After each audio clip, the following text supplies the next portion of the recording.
Daylight hours grow longer, and air temperature increases as winter gives way to spring. The change in seasons results from the yearly orbit of the Earth around the Sun, and the tilt of the Earth's rotational axis relative to the plane of the orbit. And although winter is a grand time for ice skating, skiing, and for men made of snow, spring is most definitely not.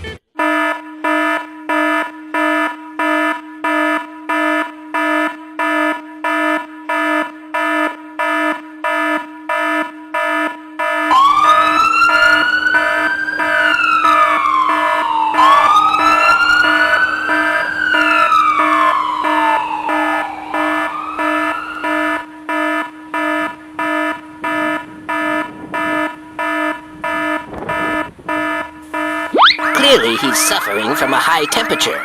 This is an emergency. The external air temperature is too warm for the snow in that man to maintain its crystallized solid state.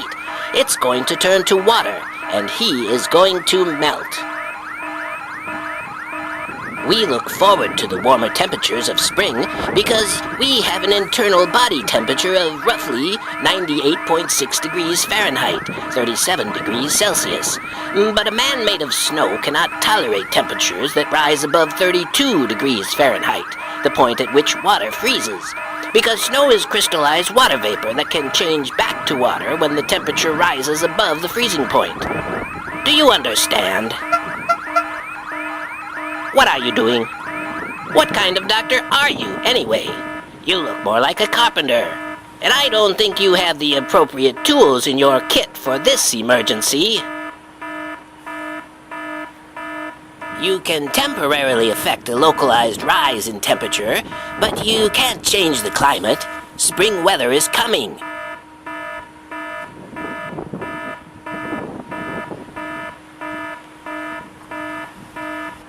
Too hot. Well, it's about time you figured that out. You can't stop a snowman from melting in the spring weather. So what are you going to do? Well, whatever you're going to do, you'd better do it fast. This is an emergency.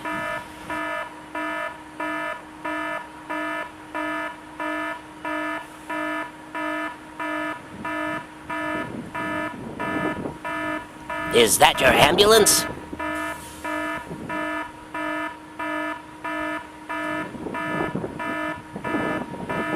Say, what have you got in there anyway? Popsicles? That's not going to help. Or is it? Maybe I'm wrong.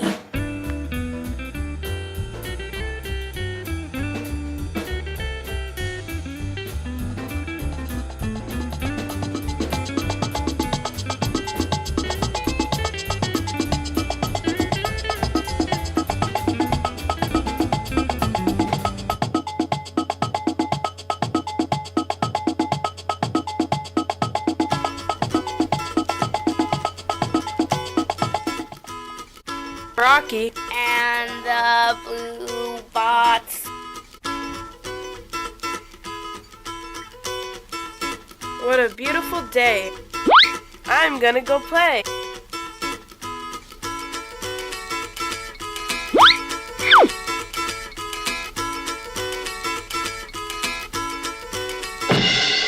Hey, watch where you're going. Who do you think you are anyway? Excuse me, I'm Rocky. Who are you? I'm a blue bot. Well, hello, Blue Bot. Would you like to play with me? No, you're made out of rock. Made out of rocks. You're dirty and round. You're dirty and round. You came from the ground. From the ground. Nobody wants to have you around. Nobody wants to have you around. You're dirty and round. You came from the ground. Nobody wants to have you around. You're dirty and round. You came from the ground. Nobody wants to have you around. You're dirty and round. You came from the ground. Nobody wants to have you around. Ha ha ha. Ha ha ha. Ow! I got red in my head. Red in the head. He should lay on the bed. I got red in my head. I won't lay in bed. Someone please come and help me instead. It's true we are bots, but we can't do a lot. Hey, Bots got no arms. I'm not supposed to have a nose. Help me. Perhaps I can help.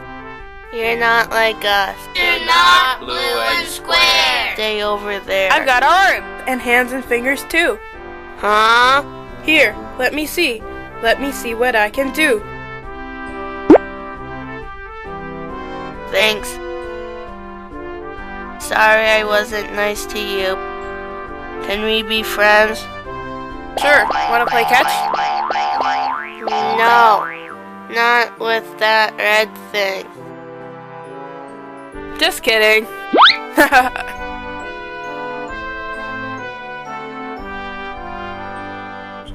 ha ha. Ha ha ha. Ha ha ha. Ha ha ha.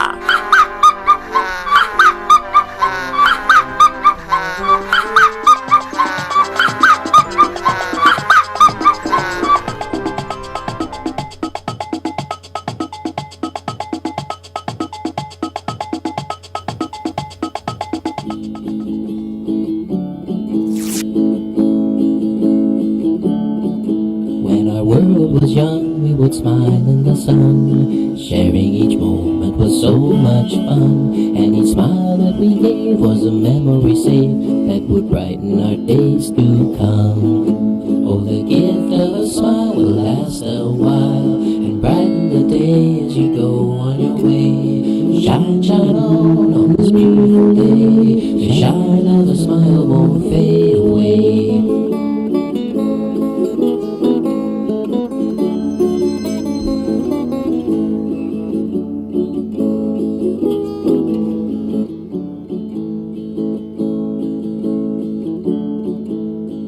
Simple and free as a smile can be. It reflects how you feel inside. And it shows that you care when you're happy to share a feeling you just can't hide.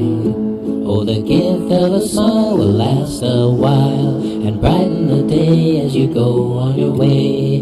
Shine, shine on this beautiful day. The shine of a smile won't fade away.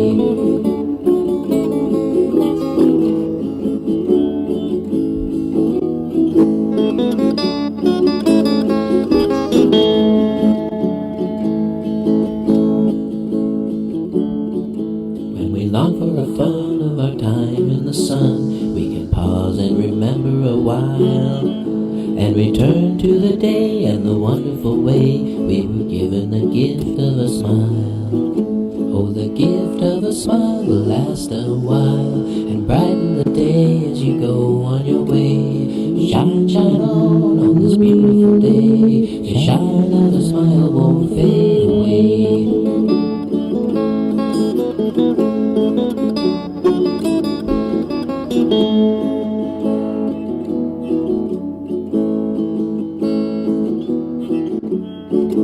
Oh, the gift of a smile will last a while and brighten the day as you go on your way. Shine, shine on this beautiful day. The shine of a smile won't fade away.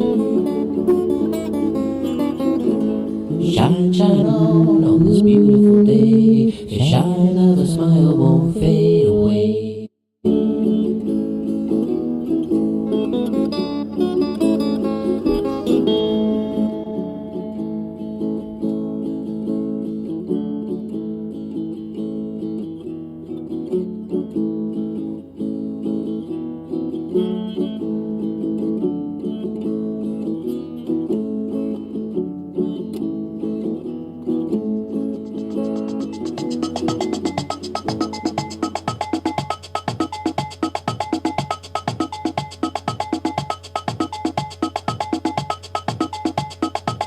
And now it's time for How Do You Do That?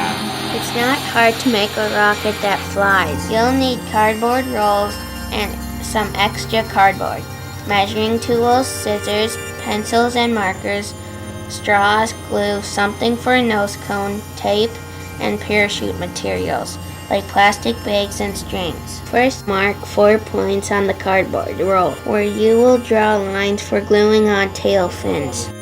You can use the edge of a door. Mark an extra line between 2 of the fin lines to attach a straw for launching. Then measure and cut out 4 tail fins from the extra cardboard.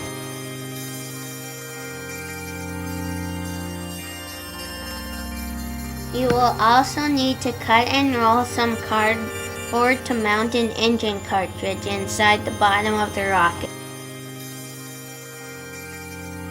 Attach the engine mount and tail fins with glue, and you're ready to paint. Plastic eggshells make good nose cones, and they can be attached with a rubber band and some duct tape. Cut up a plastic bag. Reinforce the corners with some tape. And use string to attach a parachute inside the top of the rocket. Put some wadding inside the top of the rocket. Roll up and insert the parachute.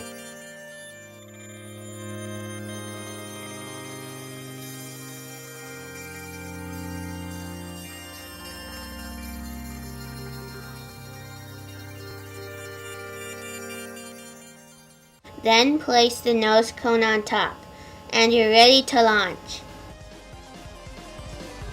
For this, you'll need the help of an adult. An engine cartridge and ignition wire need to be inserted into the bottom of the rocket.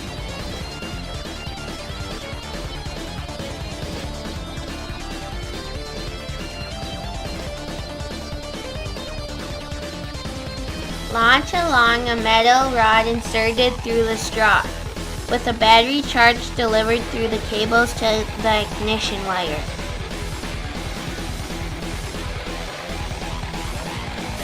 Five, 4, 3, 2, 1.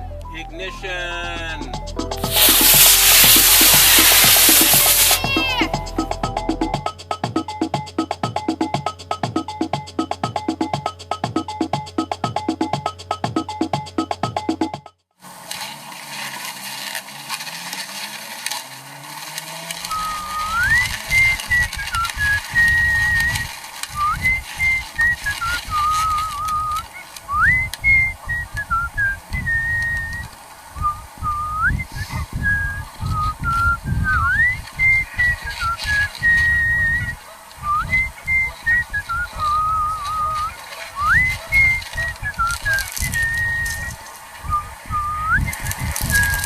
Fishing?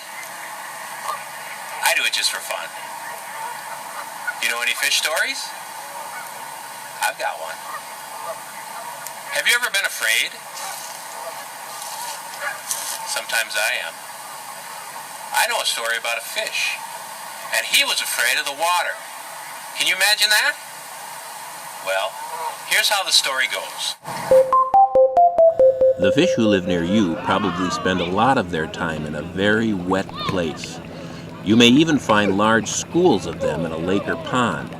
They like the water very much and look forward to swimming in it with friends after their schools have let out for the day.